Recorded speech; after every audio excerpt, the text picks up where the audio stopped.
주님 말씀하소서. 당신 종이 듣고 있나이다. 주님께는 영원한 생명의 말씀이 있나이다.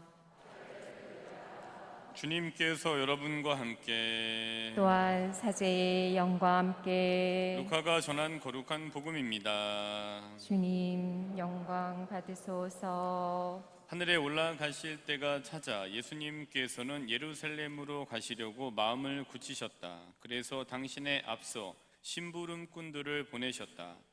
그들은 예수님을 모실 준비를 하려고 길을 떠나 사마리아인들의 한 마을로 들어갔다. 그러나 사마리아인들은 예수님을 맞아들이지 않았다. 그분께서 예루살렘으로 가시는 길이었기 때문이다.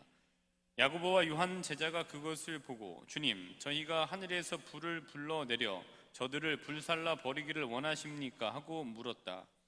예수님께서는 돌아서서 그들을 꾸짖으셨다. 그리하여 그들은 다른 마을로 갔다. 그들이 길을 가는데 어떤 사람이 예수님께 어디로 가시든지 저는 스승님을 따르겠습니다 하고 말하였다. 그러자 예수님께서 그에게 말씀하셨다. 여우들도 굴이 있고 하늘의 새들도 보금자리가 있지만 사람의 아들은 머리를 기댈 곳조차 없다. 예수님께서는 다른 사람에게 나를 따라라 하고 이르셨다. 그러나 그는 주님, 먼저 집에 가서 아버지의 장사를 지내게 허락해 주십시오 하고 말하였다. 예수님께서는 그에게 죽은 이들의 장사는 죽은 이들이 지내도록 내버려 두고 너는 가서 하느님의 나라를 알려라 하고 말씀하셨다. 또 다른 사람이 주님, 저는 주님을 따르겠습니다. 그러나 먼저 가족들에게 작별 인사를 하게 허락해 주십시오 하고 말하였다. 예수님께서 그에게 이르셨다. 쟁기에 손을 대고 뒤를 돌아보는 자는 하느님 나라에 합당하지 않다. 주님의 말씀입니다. 그리스도님 찬미합니다. 모두 자리에 앉으십시오. 네, 오늘은 또 지난주에 첫 영성체를 했던 우리 초등부 학생들이 같이 왔습니다. 이제 내가 보고 싶어서 온 것이야? 그렇지. 내가 보고 싶어서 이렇게 연우는 내가 보고 싶어서 온 거지? 연우 그래. 연우밖에 없어. 또 여자 연우 어디 갔어? 여자 연우도 내가 보고 싶어서 온 거지? 너는 꼭 아니라고 얘기를 하더라. 그치? 재하도 내가 보고 싶어서 온 거지? 그래. 그다음에 유찬이, 요한이도 내가 보고 싶어서 온 거지?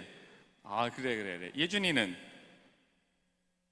예준이는 꼭 아니라고 얘기하고. 그다음에 진이는 내가 보고 싶어서 온 거지? 대답은 안 하고.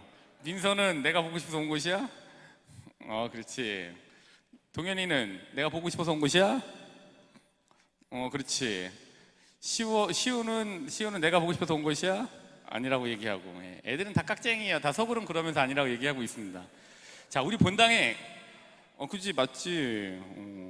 자, 본당에서 이제 이 본당에 이제 먹이 사슬이 있는 것 같아요. 근데 먹이 사슬의 가장 상위 먹이 포식자들은 이 아이들인 것 같아요. 왜냐면은 이 아이들이 그 정점에 있기 때문에 아이들이 성당에 열심히 나오면은 엄마 성당 가 하면은 자연스럽게 엄마가 나오시더라고요. 그리고 할머니 우리 성당에 놀러 한번 오세요 하면은 미국에 계셔도 오실 판이더라고요. 그러니까 아이들 보고 싶어서. 그래서 이 아이들이 이제 가장 본당의 먹이 사슬의 최상위자다. 그러나 이제 시간이 지나면 점점 이제 밑으로 간다. 지금을 즐겨라 이 얘기를 해주고 싶습니다. 그리고 본당의 그 최하위 먹이 사슬에 있는 사람은 저예요. 저는 굉장히 신자분들의 밥이죠. 제가 이렇게 앞에 나와서 말씀을 드리곤 합니다만은 사실 제가 뒷부분에 말씀드리겠습니다만은 굉장히 좋은 먹잇감들이에요. 신자분들이 마음 먹고 사냥꾼이 되시면은 굉장히 좋은 이제 사냥감이 될 수 있는 위치에 있는 제 최하위에 있는 사람이 이제 저입니다. 오늘 이제 이걸 염두에 두시고 강론을 한번 들어보시면은 어느 정도 좀 이해가 되실 수도 있을 것 같습니다. 오늘은 이제 이 복음을 조금 말씀드리기 위해서 좀 신화를 좀 이야기를 먼저 드리도록 하겠습니다. 이제 우리 친구들도 다 알 거고 우리 신자분들 이미 다 알고 있는 신화의 내용인데 제우스는 참 부인들이 많았습니다. 근데 그 중에 이제 자연의 신이라고 하는 레토 사이에서 태어난 아폴론의 쌍둥이 누이기도 한 달의 여신이기도 하고 사냥의 여신이기도 한 아르테미스라고 하는 이제 딸이 있었습니다. 근데 이 아르테미스 주변에는 굉장히 수많은 요정들과 또 수많은 사냥개들이 있습니다. 사냥개들이 있었다라는 것은 아르테미스 자체가 사냥의 신이기 때문에 사냥을 무척이나 이제 좋아했다라는 걸 이제 아실 수 있는데, 근데 이제 이 아르테미스가 3살 정도 됐을 때 엄마랑 같이 아빠를 이제 만나게 됩니다. 근데 아빠가 보기에 얼마나 딸이 예쁘겠어요. 3살 정도 됐는데. 그러니까 딸한테 내가 뭐를 소원을 말해봐. 그럼 내가 뭘 이렇게 들어줄 텐데 어떤 걸 뭐 하고 싶니? 이렇게 물어본 거죠. 그랬더니 그 딸이 3살이었지만 굉장히 당돌하게 당차게 이제 아버지에게 얘기를 합니다. 나는 이 사냥을 좋아하니까 굉장히 좋은 활하고 화살을 좀 달라. 두 번째로는 내가 활과 화살을 들고 사냐를 마음껏 뛰어다닐 수 있는 짧은 겉옷을 좀 줬으면 좋겠다. 그리고 이제 나에게 이제 사냥에 필요한 사냥개를 줬으면 좋겠다. 그리고 이제 마지막으로 내가 평생 이제 처녀로 살 수 있게 해달라라고 얘기를 했습니다. 그러니까 이 얘기를 들은 아빠가 뭐는 못 해주겠습니다. 그래서 그래, 내가 네가 말한 대로 다 해줄게라고 이제 하고 그렇게 이제 살게 됐습니다. 이제 요거를 기억해 두시고, 두 번째 단락으로 넘어가면은 이제 여기 악타이온이라고 하는, 다 보시면 다 나오는 내용이에요. 근데 제가 설명해 드린 것 뿐이지. 악타이온이라고 하는 굉장히 젊고 굉장히 잘생긴 청년이 하나 있었는데, 이 청년도 굉장히 친구들과 사냥하는 걸 즐기는 사람이었습니다. 그래서 어느 날 친구들하고 같이 이제 이 사냥을 하고 성공적인 사냥을 마치고 이제 친구들과 헤어지고 집으로 가던 중에 이제 길을 잃게 되잖아요. 그래서 길을 잃게 돼 갖고서 막 이렇게 헤매다가 이제 어느 이제 동굴 속에 들어가게 되고 그 동굴에 있는 맑은 샘에 이르게 됩니다. 근데 이제 그 악타이온이라고 하는 청년이 사냥을 했던 그 곳은 앞서 말씀드린 달의 여신이자 뭐 사냥의 여신이라고 불렸던 아르테미스에게 봉헌된 그런 이제 곳이었어요. 그래서 이 아르테미스가 사냥의 여신답게 이거를 이제 사냥을 끝내고 근데 또 이렇게 막 뛰어다녔으니까 땀이 났으니까 그 자기 주변에 있는 자기를 보호자 하는 아니면 자기 친구들이기도 한 이제 이 요정들과 함께 그 이 동굴 속 사람의 손길이 닿지 않는 동굴 속 맑은 샘에서 목욕하는 걸 이제 즐기고 있었습니다. 즐기는 거예요. 즐겼습니다. 근데 그 동굴에 그 악타이온이라고 하는 이제 청년이 길을 헤매다가 들어가게 됐죠. 근데 때마침 공교롭게도 거기에서 이제 아르테미스가 이제 사냥을 마치고 요정들과 함께 이제 목욕을 하고 있었던 거예요. 근데 아르테미스는 이제 의도치 않게 그곳에 길을 잃어서 이르게 됐고 이제 그 목욕하고 있는 아르테미스의 이제 알몸을 보게 된 거죠. 그러니까 이제 아르테미스가 그걸 보고 너무 이제 분노에 치달아서 이유 불문하고 이제 이 물을 이 악타이온이라고 하는 청년의 얼굴에 이제 이렇게 이쪽에 뿌리게 됩니다. 그래서 이제 그 물이 뿌려져서 닿는 곳마다 이제 변화가 일어났는데 어떻게 변화가 되느냐? 이제 물이 닿던 머리에는 사슴처럼 뿔이 돋고, 그 다음에 목은 사슴처럼 길어지고, 앞선을 봤더니 이거는 이제 사슴의 앞발로 변해져 있고, 몸에는 이제 털이 난 거예요. 그러니까 자기가 이렇게 변한 거를 보고 너무 이제 겁이 나고 해서 이제 그 동굴 밖을 뛰쳐나가게 됐는데, 이상하게 자기의 평소 속도와는 달리 굉장히 빠른 속도로 이제 뛰게 되는 걸 이제 느끼게 됐죠. 근데 어쨌든 막 가다가 어느 다 도망갔다 싶어갖고 이제 어느 냇가에 이르러서 자신의 모습을 딱 봤더니 냇가에 비친 자신의 모습이 뭘로 변해져 있었어? 사슴으로 됐지. 그지? 맞아. 사슴이 된 거예요. 그러니까 기겁을 한 거죠. 자기가 이제 사람이었는데 사슴으로 돼서. 그래서 자기의 이 모습을 보고 그냥 울부짖게 됐죠. 근데 그 울부짖음이 사람의 목소리로 나갔겠습니까? 성대도 사슴으로 변한 건데 이 나오는. 그래서 그냥 울부짖었는데 그 사슴의 울부짖음으로 들린 거죠. 근데 이 악타이온이 사냥을 올 때 본인들이 데리고 온 사냥개들이 있었을 거 아니에요. 근데 사냥개들이 이제 주위에 있다가 사슴 냄새를 맡고 사슴의 울부짖음을 듣고 사슴을 이제 발견하게 된 거죠. 근데 그게 자신의 주인인지는 모르는 거죠. 그래서 결국에는 자신이 데리고 왔던 사냥개에게 물려서 죽임을 당하게 된 게 이 아르테미스와 악타이온의 이제 이야기입니다. 근데 여기서 이제 두 가지를 저는 좀 이렇게 말씀드리고자 합니다. 첫 번째는 어떤 거냐면은 일방적인 편견이라는 주홍글씨가 첫 번째이고요. 두 번째로는 이제 앞서 말씀드린 바와 같이 사냥꾼과 사냥감, 그다음에 가해자와 피해자라는 두 가지 틀을 이 이야기를 통해서 좀 말씀을 드리려고 합니다. 그러니까 이제 악타이온이라고 하는 청년은 악의 없이 본인이 사냥을 끝내고 집에 돌아가다가 이제 길을 헤매다가 이제 집을 찾는 도중에 동굴 속에 있는 맑은 샘에 이르게 된 거죠. 근데 이제 아르테미스라고 하는 이 사냥의 여신은 무슨 이유와는 상관없이 이제 자신을 훔쳐봤다라고 생각을 하고 그 훔쳐본 악타이온은 이제 침입자로 규정을 합니다. 딱 주원골 씨가 침입자로 딱 찍혀지게 낙인이 되죠. 찍혀지죠. 그리고 아르테미스가 이제 악타이온에게 이유 불문하고 침입자라는 이 주원골 씨를 새기고 어떻게 보면 악타이온 입장에서 굉장히 부당한 응징을 아르테미스는 응징을 하고 악타이온의 입장에서는 부당한 응징을 당하게 됩니다. 근데 결국에는 이제 악타이온이라고 하는 젊은이는 이제 본인이 데리고 왔던 자신의 사냥개에게 이제 죽임을 당하게 되죠. 주원골 씨가 찍히게 되죠. 그러니까 이제 이 부분은 이런 것 같아요. 우리가 살면서 경험치에 근거한, 그러니까 여러 경험치에 근거한 인간관계에 있어서 여러 경험치에 근거한 개인적인 관계의 선긋기는 충분히 일어날 수 있는 것 같아요. 이게 해봤더니 도저히 안 되겠다라는 경험치가 있기 때문에 거기에 따른 누군가와의 개인적인 선긋기는 충분히 일어날 수 있는 일이라고 생각이 드는데, 근데 말씀드리고자 하는 바는 확인되지 않은 정보에 대한 일방적인 들음에 의존해서 아르테미스적인 편견에 따른 선긋기와 부당한 응징은 굉장히 경계해야 될 일이라고 봅니다. 확인되지 않은 정보에 대한 의존을 하고 다른 이제 것들을 확인해 보지 않고 자신의 거기에 또 성향이 합쳐져 갖고 불필요한 다툼이 일어나고 이 불필요한 다툼과 부당한 응징은 굉장히 좀 잘못된 일이라고 보여집니다.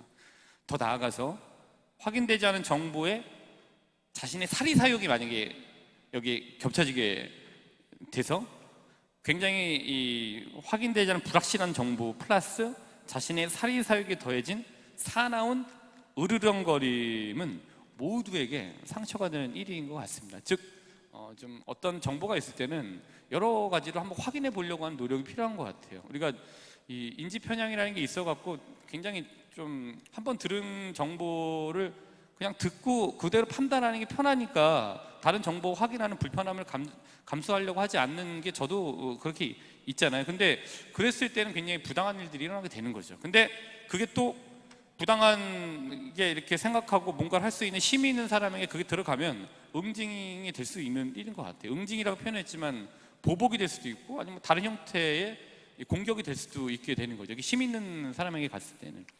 두 번째로는 사냥꾼과 사냥감, 또 가해자, 피해자라는 툴로 한번 보시면은 악타이온 자체는 굉장히 훌륭한 사냥꾼이었잖아요.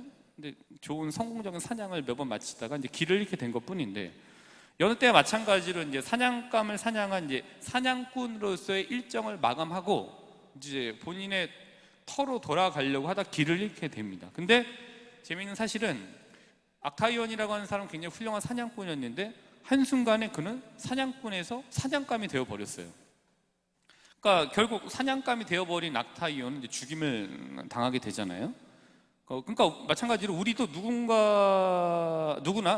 누구나 사냥꾼이 될 수도 있어요. 우리 누구나 다 사냥감이 될 수도 있습니다. 사실 저는 신자분들이 굉장히 좋은 먹잇감이에요. 저는 노출되어 있기 때문에 굉장히 신자분들이 독한 마음 먹고 사냥을 하기 시작하면은 저는 뭐 어떻게 감당할 수 있는 게 안 돼. 그냥 전 좋은 먹잇감이에요. 예. 근데 반대로 사람이 뭐 당하고만 있겠습니까? 나도 악을 품고 그냥 하면은 이제 신자분들하고 사냥꾼과 사냥감이 되는 거죠. 저도 사냥꾼이 되고 신자분들도 사냥감을 생각하고 서로 이제 막. 근데 그러진 이제 않죠. 절대 그러지 않는데 세상이라는 게 사냥꾼과 사냥감의 구도로 가는 경우가 많이 있습니다. 독한 마음 먹고 당하다가 누군가는 사냥꾼으로 가요. 그럼 또 사냥꾼이었던 사람이 사냥감이 또 되어 버리는 거죠. 우린 누구나 사냥꾼이라고 하는 가해자가 되기도 해요. 또 우린 또 누구나 피할 수 없이 사냥감이라고 하는 피해자가 되기도 합니다. 중요한 거는 재밌는 사실은 이런 사냥꾼이라고 하는 가해자가 특별히 새로운 종자들이 아니라는 거예요. 저희와 같은 평범한 종자들이 가해자가 되기도 하는 거예요. 그리고 저희 같은 평범한 종자들이 피해자가 되기도 하는 거죠. 어떤 분은 그냥 사냥꾼으로 살 수 있는 환경에 계실지도 몰라요. 근데 이제 그런 경우에는 이제 사냥감의 비애를 알 수가 없죠. 나는 사냥꾼과 가해자가 될 수도 있고 동시에 사냥감과 피해자가 될 수도 있습니다. 연우야, 내 말이 맞지? 아멘 해야지. 내 말이 맞지? 그렇지. 니네 어때? 내 말이 맞지? 그렇죠. 예. 자, 사냥꾼과 가해자일 때는 사냥감과 피해자의 고통을 참 알기가 용언한 일인 것 같습니다. 더 나아가서 사냥꾼과 가해자로부터 가해지는 부당한 공격에 저항할 수 없는 사냥감과 피해자의 고통은 참 이루 말할 수 없을 겁니다. 한번 그렇게 가늠해 봅니다. 그렇기 때문에 우리가 우리들부터 정확하니 아는 정보에 자꾸만 의존을 해서 쉽게 주홍고시를 찍으면 안 되겠다라는 것 같고요. 두 번째로는 이거를 근거로 부당한 가해자와 사냥꾼이 되는 걸 우리는 경계해야 되겠다. 그리스도인으로서 말씀을 드리는 겁니다. 나가서 이제 어떤 걸 선택하시는지는 또 사시다 보면은 이게 사냥꾼이 되기도 하고 사냥감이 되기도 하는데, 되도록이면 이 교회 내에서는 우리가 서로가 서로에게 사냥꾼이 돼서는 안 되는 것 같습니다. 자, 이런 맥락에서 보면 오늘 키워드는 두 가지입니다. 첫 번째 주홍글씨, 그다음 두 번째로는 사냥꾼과 사냥감, 그다음에 가해자와 피해자. 이런 툴을 두 개를 가지고 연결을 해서 루카복음 9장 51절부터 62절을 오늘 복음을 보시면은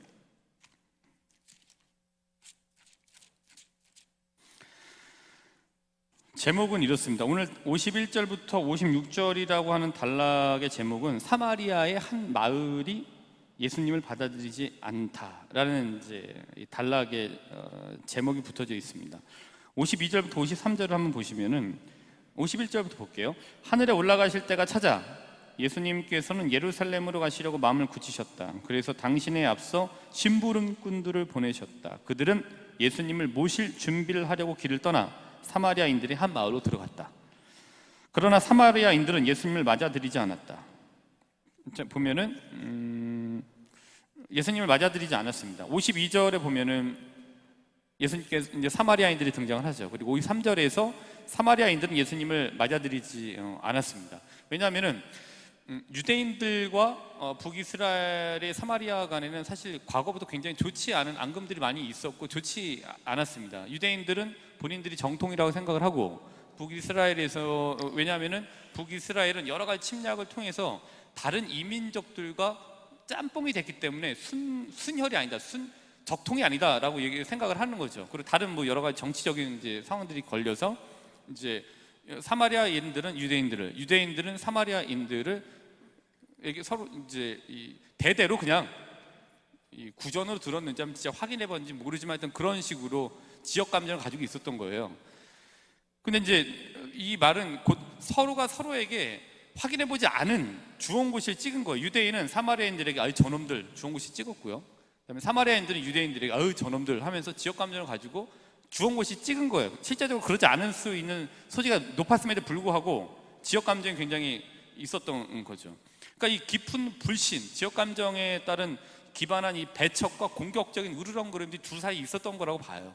그러니까 사마리아인들이 예수님을 맞아들이지 않았던 거는 서로 간에 깊이 있었던 난 저놈들 여기 우리 마을에 들이면 안 돼 라고 하는 이 상호 불신이 기반한 주홍글씨가 서로에게 찍어져 있었던 거죠. 근데 그게 두 번째 보면은 54절에 보면은 이런 구도가 나타나요.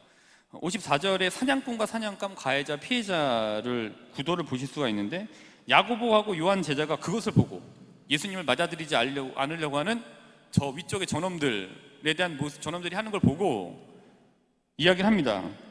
주님, 저희가 하늘에서 불을 불러내려 저들을 불살라버리기를 원하십니까? 하고 물었다. 54절에 이렇게 돼 있죠. 그러니까 이거는 이제 어떤 거냐면은 상호 불신에 기반한 주홍글씨를 이제 찍어놨던 사마리아에 대해서 자신들이 훨씬 힘이 이제 있다고 판단한 야고보와 요한이 가해자로서, 즉 사냥꾼이라는 힘을 과시해서 사냥감이라고 하는 사마리아인들을 제압해버릴까요? 라고 얘기한 것과 별반 다르지 않다고 봅니다.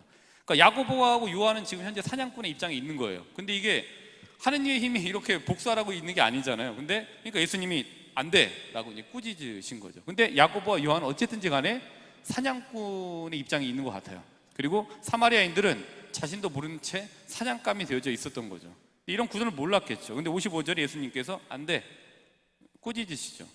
이제 그러나 이제 재미있는 사실은 다른 걸 이거 종교적인 걸 빼놓고 나중에 이제 야고보와 요한을 포함한 대다수의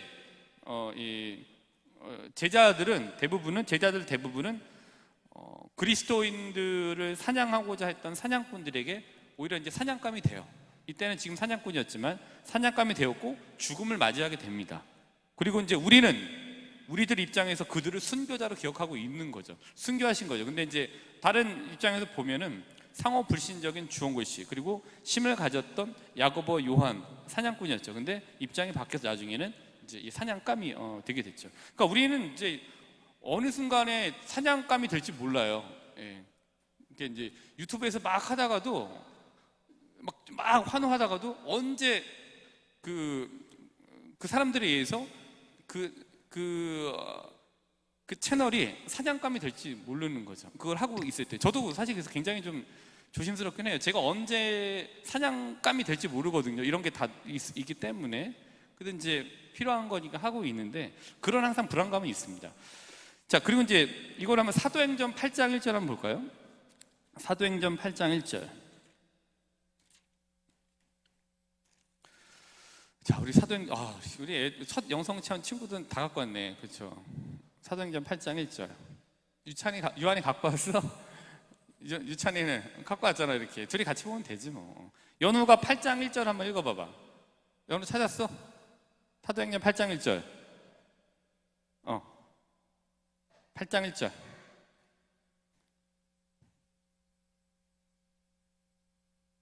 시작. 자, 찾았다. 그렇지. 찾았다고 생각하고 제가 미리 이제 땡겨 쓰도록 하겠습니다. 사울은 스테파노를 죽이는 일에 찬동하고 있었다. 이제 이 8장 1절 한 절이에요. 근데 이거는 뭐냐면은 사울이 누굽니까? 사울은 사냥꾼이었어요. 그리스도교를 철저히 배격하는 사나운 유다 사냥꾼들이었습니다. 유대교의 사냥꾼이었어요. 저희 입장에서 보면은. 그래서 유대인들을 그리스도교를 잡아다가 이제 본국으로 송환시키려고 했던 사냥꾼이었습니다. 그리스도교 사냥꾼. 그리고 스테파노는 누구였냐? 이 사냥꾼들의 사냥감의 대표적인 격이 바로 스테파노였었습니다. 근데 결국에는 사냥꾼들에게 잡혔던 사냥감이었던 스테파노가 그 사냥을 당하죠. 그리고 결국엔 순교를 당하게 되는 거, 최초의 순교를 당하게 되는 거죠. 근데 이런 구도가 있습니다. 근데 나중에 사울은 굉장히 철저히 그리스도교를 배격하는 사냥꾼이었는데 나중에는 전환하면서 유대교의 또 다른 먹잇감, 사냥감이 되게 됐죠. 사냥꾼의 사냥감화가 됐습니다. 이렇게 됐어요. 근데 시간이 되시면은 다니엘서 13장을 한번 찾아보시면 좋습니다. 이건 이제 일종의 수산나 얘기잖아요. 백성의 원로들이 이 수산나에게 음욕을 품고 어떻게든지 간에 하려고 했었는데 이제 수산나가 이제 이거를 이제 탈출하게 되죠. 그리고 억울하게 이제 이 정결하지 못하다라는 주홍글 씨가 이 사악했던 원로들로 의해서 찌겨지게 됐는데 여기 이제 정의의 사도 다니엘이 등장을 하고 그 다니엘이 이 주홍글 씨를 빼내주고 수산나라고 했던 원로들의 사냥감을 구해내고 결국에는 사냥꾼들이었던 두 원로가 사냥감이 돼서 하느님의 심판을 받게 되는 내용이 이제 이 다니엘 13장의 얘기입니다. 그러니까 우리는 누구나 다 사냥감이 될 수 있습니다. 우리도 경우에 따라서는 정당하지 못한 사냥꾼이자 가해자이기도 합니다. 근데 그리고 동시에 확인되지 않은 정보를 가지고 가해를 당하는 모습을 지켜보면서 즐기는 방관자이기도 하고 구경꾼일지도 모릅니다. 그러나 우리도 언젠가는 누군가의 사냥감이 될 수 있고 피해자가 될 수 있습니다. 지금 현재 그런 사냥감이자 피해자일지도 모르시죠.